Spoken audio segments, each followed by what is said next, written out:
Professor Corax adjusted his third-eye lens and peered out at the sea of boar faces in his Xenobiology 101 classroom. Another semester, another batch of know-it-all students who thought they knew the subtleties of the...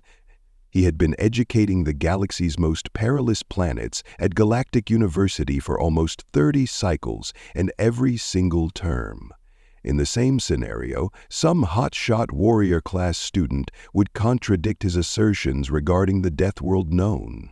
During today's talk, he announced, his vocal sacs trembling with hardly suppressed var.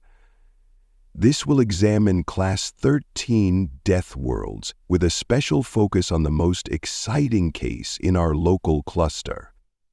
Sol 3, often known as Earth, the customary murmur of disbelief rippled through the classroom precisely on time, but Professor called out "My father says that Earth is a primitive backwater. They haven't even colonized their own solar system." However, Kithora's membrane-covered fangs extended into what humans would perceive as a smile, but to his students it probably seemed more like a grimace. The voice belonged to Verax. A warrior-class student from the military Kairon Empire, the young extraterrestrial sat in his reinforced seat, his chrome-plated exoskeleton shining beneath the quantum lights, forearms crossed in what Corax has come to recognize as the "I know better than you," Verx, Corax remarked, putting up a universal sign. The headrest proudly extends the fracture on battle shell which can survive direct blows from plasma, cannons, and is entirely immune to most known toxins. "Intriguing," Corax answered, zipping. Focusing on a certain image, and would you be astonished to hear that there are species on Earth, smaller than the central eye, may release poisons capable of disintegrating that armor in minutes. And the classroom exploded. Despite suspicious chittering and clicking sounds, Verax's headrest deflated slightly. His posture remained obstinate. "With all due respect, Professor, that is impossible. Our experts have researched Earth's primordial weaponry, which continue to use projectile technology and crude atomic Gadget Cathax enlarges the image further, exposing a close-up of a seemingly benign spider student's meat, one of Earth's most efficient killers, the Sydney funnel web spider. And, before you disregard it, remember that the Earth formed under conditions that would be deemed cataclysmic on most worlds. Their gravity is crushing, their atmosphere is toxic, and their biosphere is stuck in a continual war." He noted that the chemical arms race had developed some of the most potent organic molecules in known space. Several students are secretly activating their personal shield generators simply by staring at the image. Some of them developed proper caution, but Sir Verax continued in his sleep, voice bearing that peculiar tone reserved for folks who think they're about to win an argument if Earth is unsafe. Why isn't it quarantined? Why do we even allow exchange students from there as if on cue? The classroom door slid. A human entered with a gentle hiss, carrying what appeared to be a hot beverage in a jar labeled coffee. Yes, it's my fourth one today. No, I don't have a problem."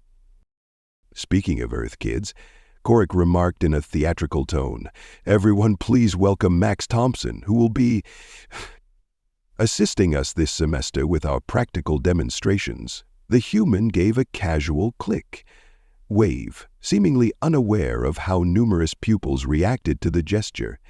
Cathix couldn't blame them. Just seeing those 5-fingered hands with their terrible grasp power was enough to make anyone nervous now. Then Cathix continued, his instructing membrane twitching with eagerness. "Who's ready to understand why Earth's biology department is situated in a reinforced bunker 5?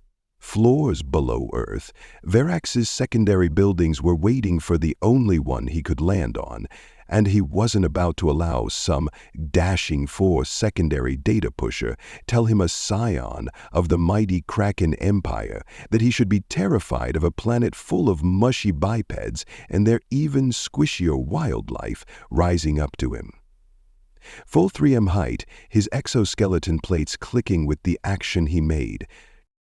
Challenge Professor Cathix.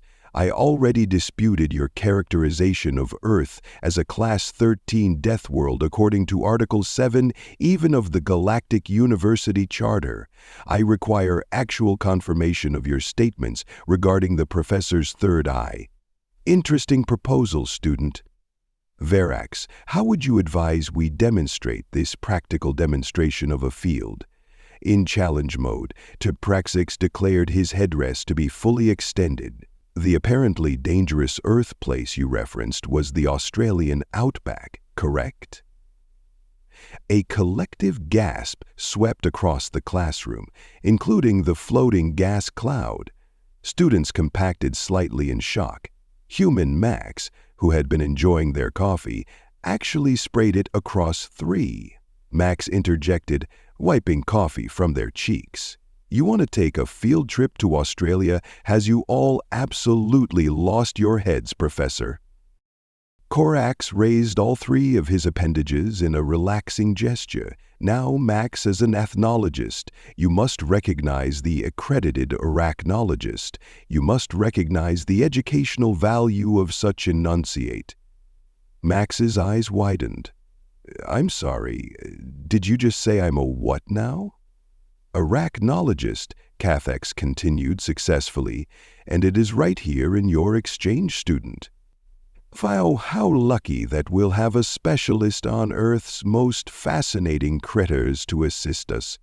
There appears to be Max when the minor misunderstanding, but Verax cut them off, and it calmed. We'll prove that my crack-on battle shell can endure everything your miserable Earth creatures can produce. Should we leave Cathora's membrane-covered teeth stretched into that unnerving smile again at university, regulations need at least 3 sun cycles for field trip planning. I recommend that you all spend that time to update your medical insurance and verify that your next of kin documentation is in order. The class spent the following 3 days in the park. In a rush of preparation, Verax commissioned further reinforcement for his already powerful battle armor, boasting loudly about its expanded capabilities to anybody who would listen, and many who wouldn't. The floating gas cloud students invested in premium containment fields, and one particularly paranoid Zion student even attempted to hire a mercenary escort until Corax gently reminded them that bringing unlicensed weapons into Earth constituted a violation of 17 separate treaties. Max spent the time trying feverishly to convince everyone this. It was a poor idea, they explained to a group of youngsters in the cafeteria. You don't realize Australia isn't simply dangerous, it's Australian dangerous, which is similar to frequent unsafe but wearing shorts and deliberately trying to murder you while calling you mate. Nobody seems to pay much credence to these warnings. After all, what could an ordinary human know about genuine danger? Several students questioned. Pointed out that Max's obvious terror was proof of their species' primordial nature on the day of departure. All the nuance of a quantum explosion, the last gathered in the university's teleportation facility.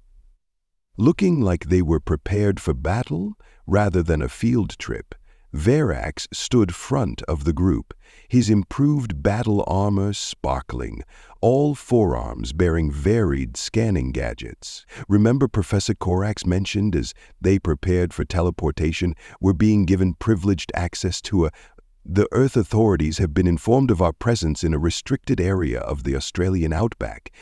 Isn't a fully staffed medical facility standard? But why do we need a medical facility, said a scared-looking student. From the back? Yeah, no reason, Katz responded cheerfully. Just regular routine. When visiting Class 13 Death Worlds, is everyone wearing their emergency beacon? Excellent, Max. Could you please program our destination coordinates? Max gazed at the teleportation console, then at the Prath, and then back to the console. I want it acknowledged for the record that this is the worst idea since humans introduced milk chocolate for dogs, stated Korek. Now, class, who is ready for some practical schooling in the teleportation field? Hummed to life, Vac struck what he felt was a noble attitude. There's nothing in Australia that can possibly risk a crack on Warrior. This will be the easiest field trip in galactic history. The last thing before the teleportation laser was activated, class heard Max muttering famous last words, mate. Words the Australian outback materialized around them in a swirl of quantum particles, regretting the class's sacrifice was actually sweet. An impossible and invisible force that had to be born in something to get them on their path. Staggered slightly, his upgraded battle armor adjusting for the increased force. By the Seven Suns, a Zion student heard their crystalline structure groan. Frightening. How do humans live like this? Max murmured pleasantly, breathing.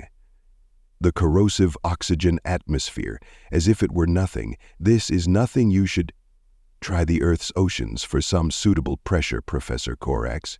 Students triggered their anti-gravity assist just enough to maintain their dignity. Please take note of your immediate physiological responses. This only seconds after arrival is why Earth is categorized as a Class 13 death world, and we haven't even met any of the indigenous wildlife. However, as if on cue, a kangaroo bounded past. In the distance, 3 students immediately activated their personal shield generators. One of the gas cloud entities collapsed into a panic sphere. Derek's, on the other hand, scoffed at their reactions, claiming that the bouncing monster satisfied my armor's senses, showing that it wasn't. Armed, Max squeezed the bridge of their nose. Right, because on Earth, creatures need to be armed to be deadly.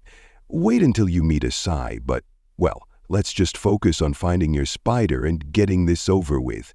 The class fanned out throughout the specified search area.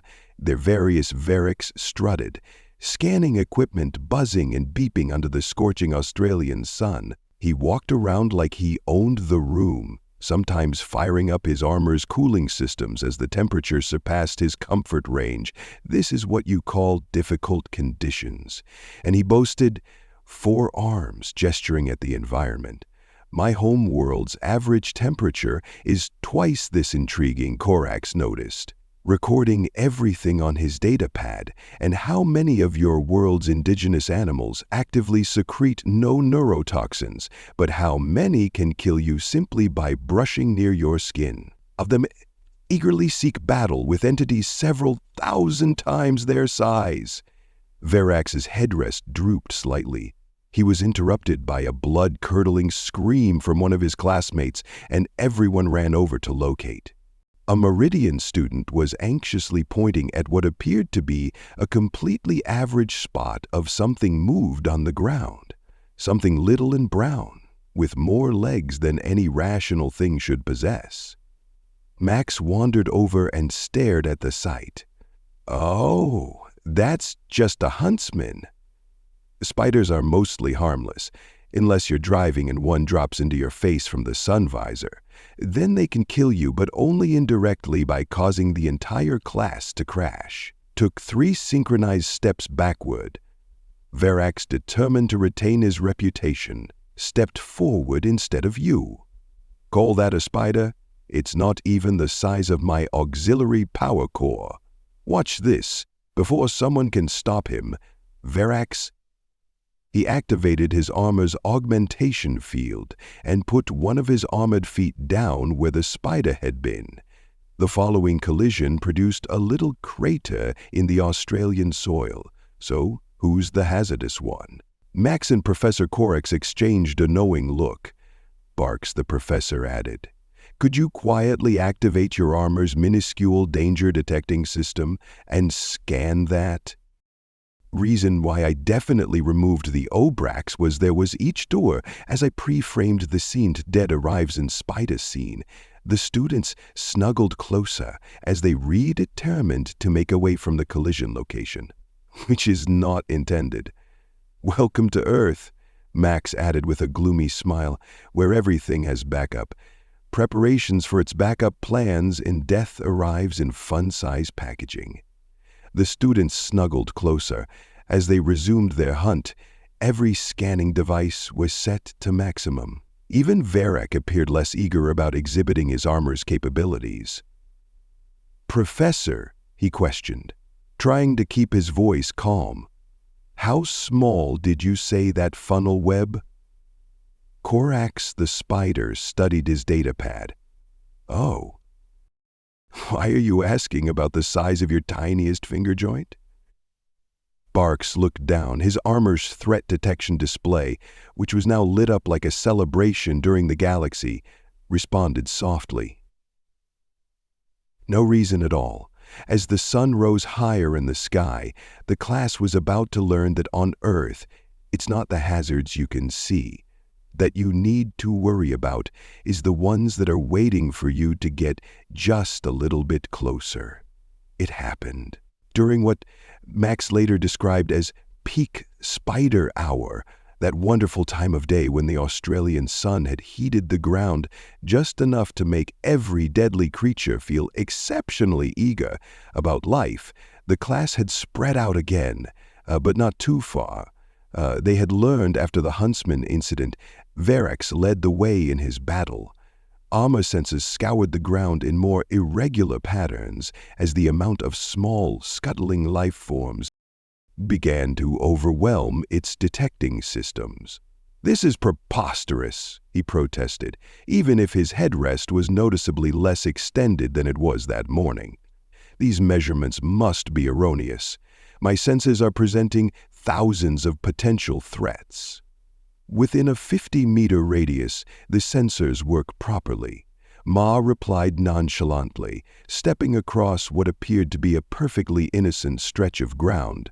"That's how many objects this area wants to kill you. Did you know that some of our caterpillars are venomous? We also have poisonous trees. The trees just sit there waiting for someone to touch them." A Meridian student who had been leaning against a nearby tree jumped away with a yelp. "Different sort of tree, Max," informed them that Professor Korax was most likely having a great time with his data. Pad practically smoking from the pace with which he took notes. Fascinating. The abundance of harmful creatures in this ecosystem is unparalleled for pupils. Please watch how even the seemingly empty spaces between evident threats are located after the shout came from.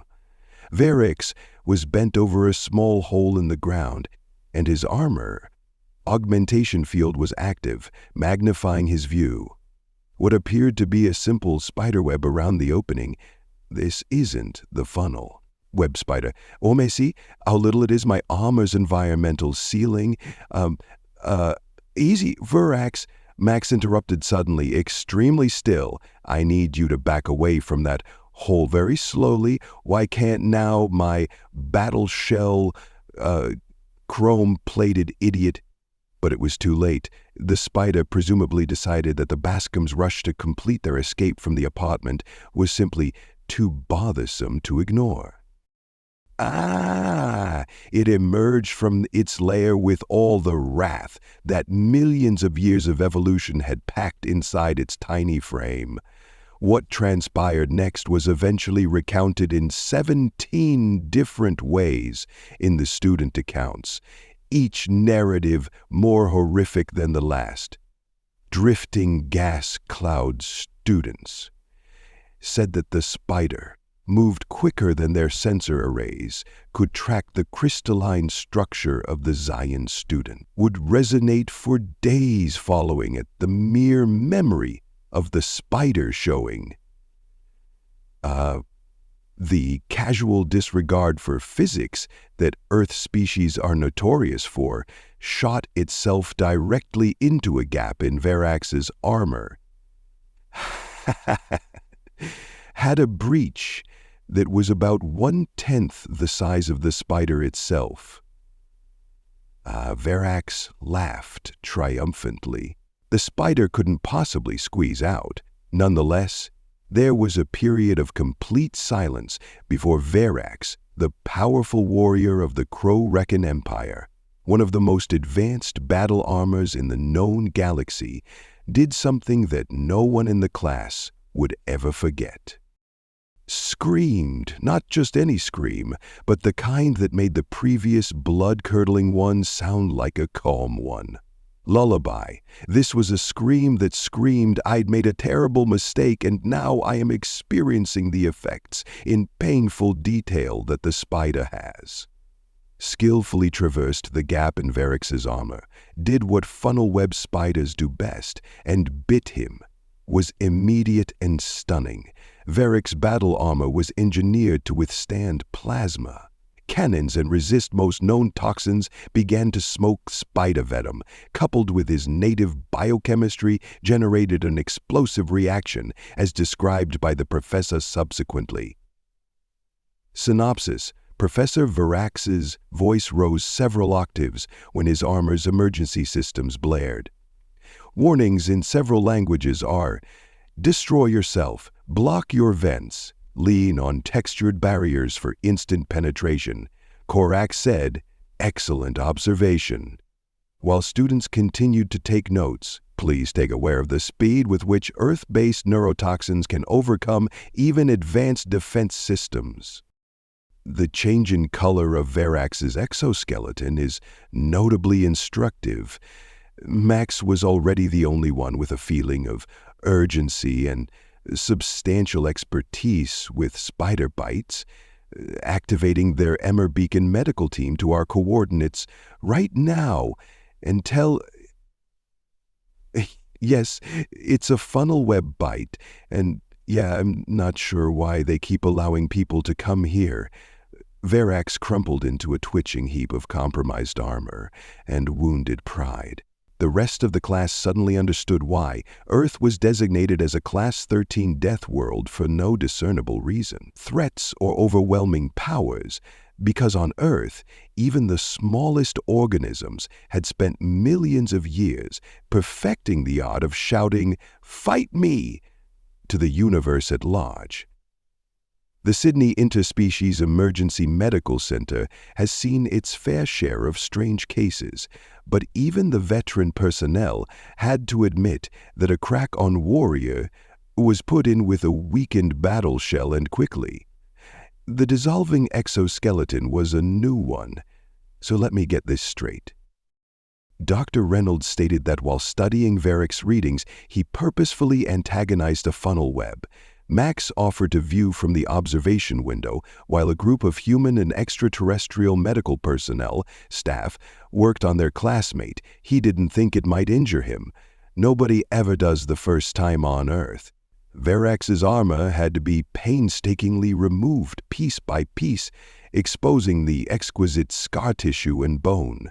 The magnitude of the spider's effort, his thunderous smash on battle shell, pride of Professor Korax, enthusiastically examined his empire's military equipment, which appeared to have been soaked in acid. Explanation to the startled class was not far from the truth. You see, classmates, this is why.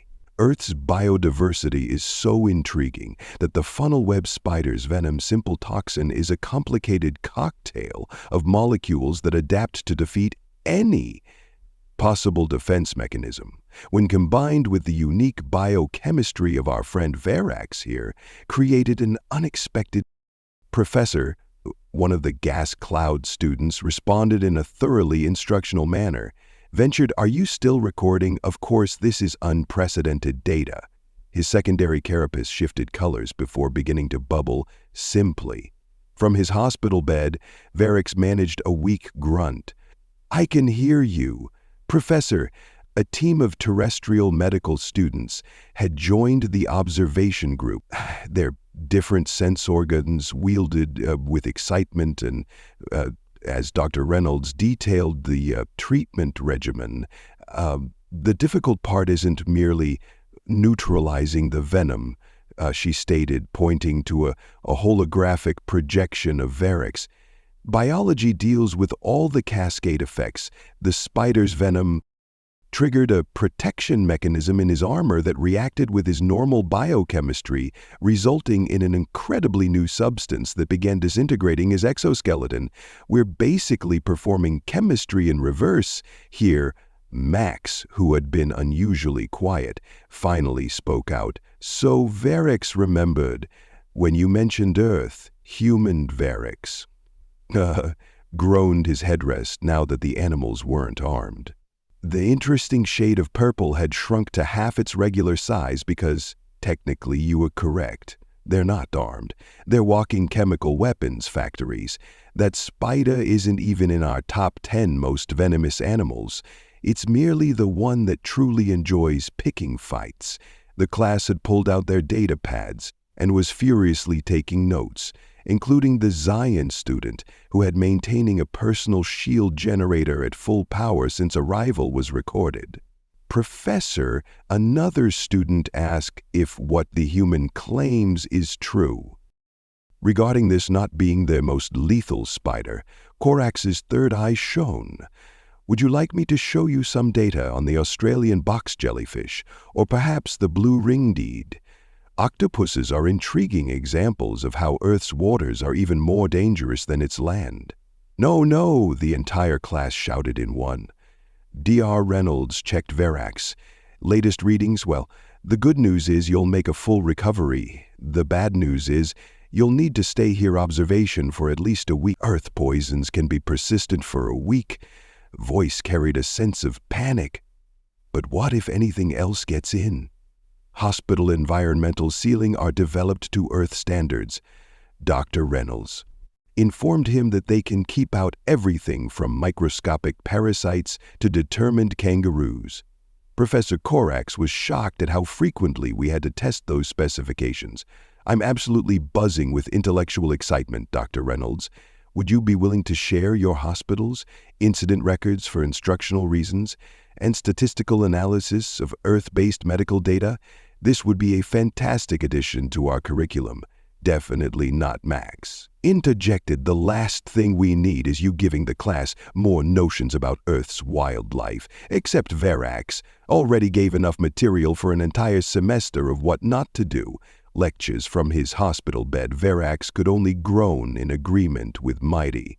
Combat armor, or what was left of it, had been placed in a containment zone for further research of the little spider. Created all this turmoil was most likely already back in its hole, ready to defend its turf against the next. Overconfident guest, as the students prepared to depart to Galactic University, leaving Verax incapable in the hands of Earth's medical professionals, one timid student raised an appendage. Professor, I only have one. Can we do our next field trip somewhere less unsafe, such as an active supernova 1 week later, back at Galactic University? Professor Corax. The Xenobiology 101 class had experienced several noteworthy modifications. For one thing, attendance was ideal. No one dared miss a session after what they'd witnessed for. Another of the kids had developed an almost obsessive attention to detail when studying Earth's biology. Varix has finally returned to his new battle armor, which featured significantly enhanced environmental steeling and would look to be several dozen additional layers of protection on his headrest. Fully healed now, tended to flatten immediately at any mention of Earth fauna, and that students, Catholics.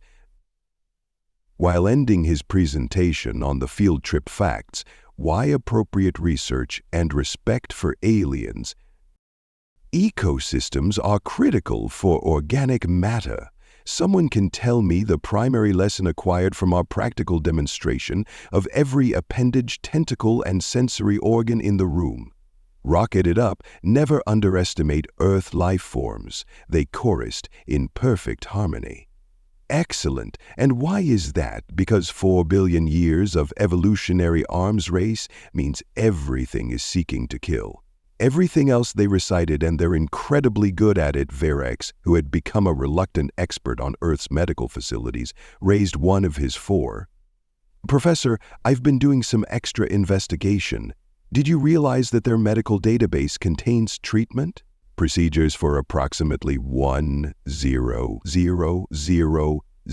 different forms of venom and poisons, and that's only from their native species. Very good. Verax, I see your unexpected extended stay on Earth has given you a new appreciation for their biological diversity. Would you like to share your hospital observations with the class? I'd rather not. Verax mumbled, his new armor whirring as threat detection. The system examined the area for the umpteenth time that day, but I must admit that I now understand why people are the way they are when you evolve on a world where everything is always trying to kill you in increasingly innovative ways. You either develop a very sophisticated medical science or you don't survive long enough to leave the planet. Max. Peacefully sipping their fifth coffee of the day gave Verax an approving nod. After all, Korak said, which leads me to our next topic. Max, would you want to share your knowledge about Earth's marine biology? I believe you stated something about box jellyfish. The entire class flinched. Professor Max stood up with a grin that made many students activate. They're shield generators. I have a confession to make. I am not really an arachnologist. Oh, Cathora's third eye is focused intensely. No, I'm a marine biologist.